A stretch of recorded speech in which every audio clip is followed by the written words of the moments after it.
Eto mga SSS pensioners, 5% at 10% pension increase. 8 araw na lang magaganap na ito. Yan ang ating pag-uusapan sa episode na ito. Welcome mga ka-vlogs dito sa ating YouTube channel at welcome sa ating official Facebook page. Saan po kayo nanonood? Kumusta kayo?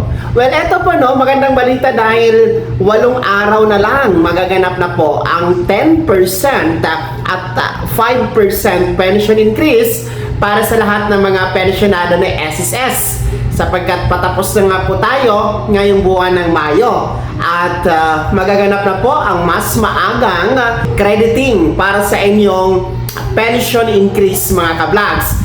Ang original pension increase schedule dapat ay ngayon pang Setyembre base po sa Pension Reform Program na guidelines, kung saan every September ito 3 taon na magkasunod-sunod na ipapatupad. Kaso lang, mas maaga itong ibibigay ngayong buwan ng June dahil nga po sa krisis sa ekonomiya, krisis sa langis, at nagmamahalan po ang mga bilihin. Kaya po, ang SSS ay mas maaga ang kanilang pamamahagi dito sa second round pension increase nang sa ganun po ay makatulong sa lahat ng mga pensionado. Well, ang magaganap po na pension increase, 8 araw mula ngayong June, ay bahagi po ito ng Pension Reform Program, kung saan pangalawang bugso ito o second round mga ka-vlogs. At meron tayong 10%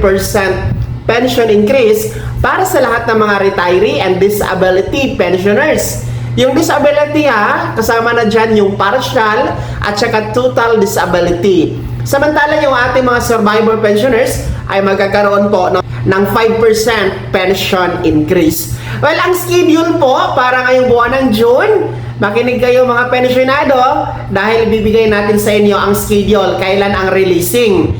Well, nahati po ito sa 2 batch. Para lang itong pension crediting ninyo na regular monthly, which is merong batch 1 and meron po tayong batch 2. Well, unahin natin ang mga batch 1 na schedule. Yung mga batch 1 natin na merong date of contingency o araw ng kapanganakan, araw ng pagkamatay, pagkasakit o pagkabalda mula 1st to 15th day of the month.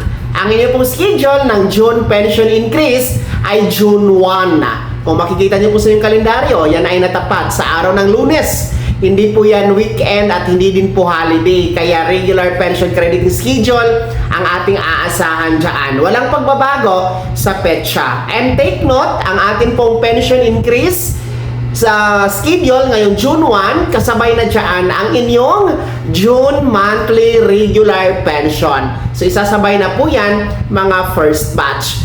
Well, ang atin naman po mga second batch, yung mga merong date of contingency o araw ng kapanganakan, pagkamatay, pagkasakit o pagkabalda mula 16th to last day of the month, ang inyo namang pension increase schedule ay magaganap sa June 16. Kung nakikita nyo po sa yung kalendaryo, yan ay natapat sa araw ng Martes. Hindi yan holiday at hindi din po weekend, kaya hindi din po magbabago ang inyong schedule.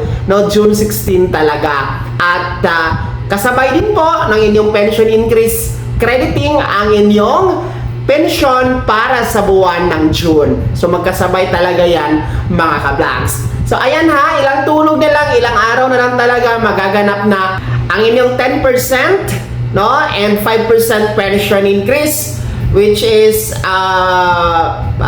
paano ninyo makukuha yung computation na yan. Kung magkano ang monthly pension ninyo, i-times nyo lamang po sa 10% kapag kayo ay retiree or total disability pensioners, or i-times nyo po sa 5% kapag kayo ay survivor pensioners. So halimbawa nito, kapag nasa mababa ang inyong pensyon, halimbawa yung 2,420, kapag tinimes mo po yan sa 10%, magiging 2,662 pesos na po yan pagdating ngayong June. So ganun lang kasimple mag-compute paano po ang inyong pension increase mga SSS pensioners. Kaya ulitin ko, no?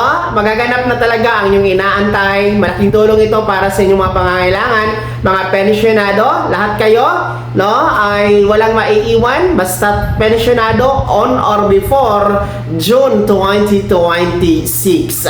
Kaya naman, ano po yung comment at reaction sa balitang ito?